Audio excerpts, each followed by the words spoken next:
Assalamualaikum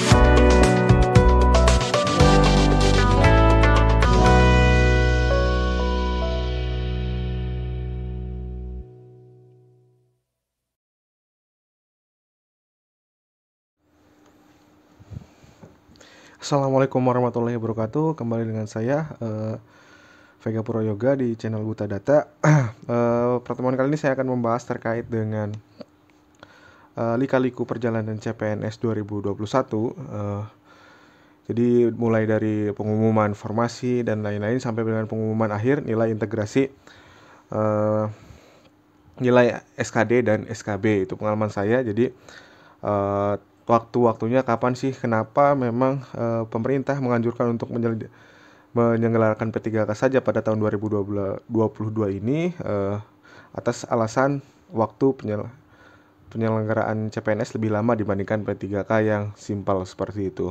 Karena seperti yang kita ketahui bahwa P3K pada tahun 2021 bisa menyelenggarakan 2 kali tes, sedangkan pada formasi untuk CPNS itu kan ASN CPNS itu hanya 1 kali saja, padahal waktu mulainya sama tapi waktu berakhirnya berbeda gitu. Ketika P3K menghasilkan 2 kali tes, sedangkan CPNS baru selesai 1 tes itu. Bahkan sampai sekarang kita masih menunggu mungkin hasil akhir pengumuman SK, penerimaan SK CPNS, SK P3K dan lain-lain seperti itu. Mungkin saya akan sedikit membahas terkait dengan alurnya saja. Jadi pada bulan apa sih dimulai pembukaan formasi sampai pada akhirnya pengumuman akhir integrasi nilai SKB, SKD dan Pascasangga seperti itu. Mungkin saya akan jelaskan. Kalau tidak salah saya ingat bahwa pembukaan formasi khususnya pada saya gitu kan, pada yang saya ikuti yaitu formasi CPNS Kemendikbud, yaitu pembukaannya pada Juli. Jadi formasi, jumlah formasi, penempatan formasinya di mana, lokasinya di mana, tempat pemilihan formasinya di mana, itu kalau tidak salah awal Juli itu baru diumumkan oleh instansi masing-masing instansi. Kalau sebulan saya di CPNS Kemendikbud, itu pada awal Julian lah itu keluar baru formasi seperti itu. Berikut juga pendaftaran, masa pendaftarannya saya lupa sampai bulan apa seperti itu. Terus pengumuman SKD itu muncul pengumuman kapan pelaksanaan SKD dilakukan, yaitu kurang lebih pada akhir September. Kalau saya tidak ingat, saya catat itu bahwa pengumuman pelaksanaan SKD itu pada tanggal 20 September dan pelaksanaannya tanggal berapa. Jadi untuk pelaksanaannya itu di awal Oktober. Kalau tidak salah saya itu 10 Oktober, itu hari Minggu. Jadi pas akhir Minggu itu pelaksanaan SKD dan hasilnya seperti yang teman-teman ketahui bahwa hasil SKD real time. Jadi kan ketika teman-teman sudah mengakhiri semua rangkaian tes SKD seperti tes wawasan kebangsaan, yang kedua tes intelijensi umum, yang terakhir adalah tes kepribadian. Jadi ada 3. Jadi ketika teman-teman alurnya bisa pindah-pindah lah, bisa kita ngerjain TKP dulu, bisa ngerjain TWK dulu, bisa mengerjakan TIU terlebih dahulu. Jadi bebas untuk SKD seperti itu. Nah itu hasilnya langsung keluar dan teman-teman bisa merasakan keoptimisan atau kepesimisan atau kesedihan seperti itu. Misal teman-teman wah nilainya cukup bagus, mungkin optimis. Ketika kurang ya mungkin bisa dicoba tahun depan lagi seperti itu. Dan pengumuman hasil SKD itu kurang lebih dari tes saya 10 Oktober. Jadi pengumuman hasil SKD, jadi perankingan untuk lanjut ke SKB atau tidaknya itu kurang lebih pertengahan November. Kalau tidak salah saya pengumumannya itu tanggal 14 November. Jadi semua informasi yang terkait dengan institusi itu diumumkan oleh institusi itu sendiri. Misal di Kemendikbud ya kita buka cpns.kemdikbud bla bla bla bla, saya lupa. Jadi di website institusi tersebut saya nanti cantumkan untuk alamat institusinya untuk CPNS Kemendikbud. Dan Pokoknya semua dari awal sampai akhir di-upload atau diinformasikan di website instansi masing-masing seperti mungkin Kemenkumham, Kementerian Agama, dan itu pasti diumumkan di sosial media, bahkan tentunya di websitenya seperti itu. Dan untuk SKB yang tadi pengumumannya yang lolos ke tahap SKB itu tanggal 14 November, dan untuk pelaksanaan SKB-nya itu kurang lebih 2 atau 3 minggu dari pengumuman tersebut. Jadi siap-siap saja, mending ketika ada pengumuman terkait dengan pelaksanaan pengumuman hasil SKD atau perankingan menuju SKB. Nah itu siap-siap kurang lebih 2 minggu atau 3 minggu seperti itu. Untuk saya pengalaman pribadi, walaupun tahun sekarang mungkin tidak ada CPNS seperti itu, adanya untuk P3K seperti itu. Nah itu pengalaman saya itu hanya 3 minggu saja. Jadi di CPNS Kemdikbud, khususnya saya sebagai formasi dosen, ada dibagi dua bagian sih. Jadi ada CBT, jadi CBT itu seperti ya SKD, namun berbeda dengan CATBKN. Jadi ketika kita di CPNS Kemdikbud itu ada namanya CBT gitu. Jadi perbedaannya ketika teman-teman melakukan tes atau memulai tes, kita tidak bisa lompat-lompat. Jadi bagian misal ada di Kemendikbud, CPNS Kemendikbud, secara dosen ada etika tridharma, penalaran ilmiah kalau tidak salah, terus bahasa Inggris, psikologi. Nah itu ada 4 untuk CBT-nya. Sedangkan ada bagian lagi, yang bagian yang kedua, yaitu tidak menggunakan komputer tapi langsung wawancara dengan pihak instansi, yaitu wawancara dan micro teaching atau praktik mengajar, atau juga ketika yang lain bukan praktik mengajar. Jadi di bagian Kemendikbud yang lain bukan non dosen gitu, non dosen bukan praktik mengajar tapi praktek kerja, istilahnya praktek kerja. Jadi misalnya daftar di bagian apa, jadi praktek kerjanya seperti apa, saya kurang tahu atau kurang paham. Jadi kalau misalnya dosen ya mengajar dan wawancara pastinya seperti itu. Dan itu dari CBT itu pelaksanaannya kurang lebih 4-5 Desember saya itu melaksanakan CBT SKB CBT. Nah 3 hari setelah itu atau 2 hari setelahnya itu saya melakukan wawancara dan micro teaching seperti itu. Walaupun ada yang berbeda hari antara micro teaching dan wawancaranya, bahkan ada yang 1 hari misal berturut-turut, misalnya langsung dari wawancara langsung ke micro teaching, ada juga seperti itu kalau tidak salah. Kalau saya untuk berbeda hari seperti itu. Jadi ada 3 hari yang saya lalui untuk melaksanakan SKB, itu CBT,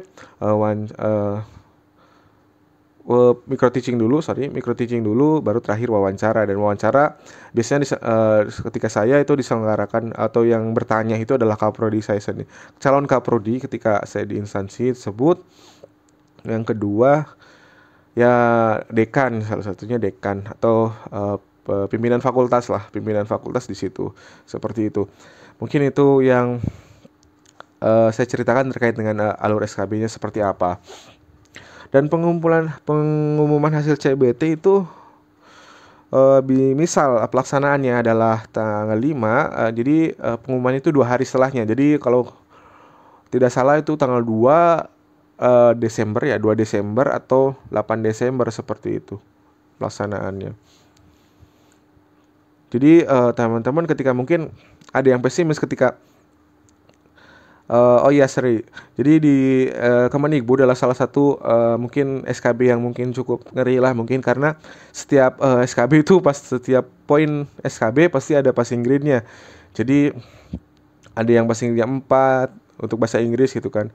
Terus etika tridharma kalau tidak salah 4 juga. Terus penalaran dan pemecahan masalah itu 8.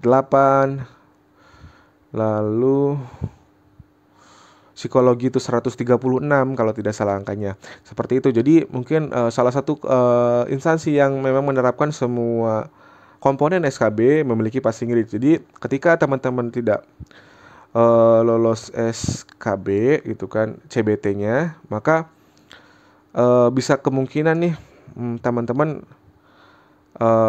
udah ada keputusan di situ, apakah saya lulus atau tidak. Karena ketika tidak lulus, aturannya tidak lulus passing grade, ketentuannya teman-teman eh, gagal atau tidak memenuhi syarat seperti itu. Walaupun nanti tetap diikut sertakan untuk seleksi wawancara dan seleksi dan micro teaching seperti itu.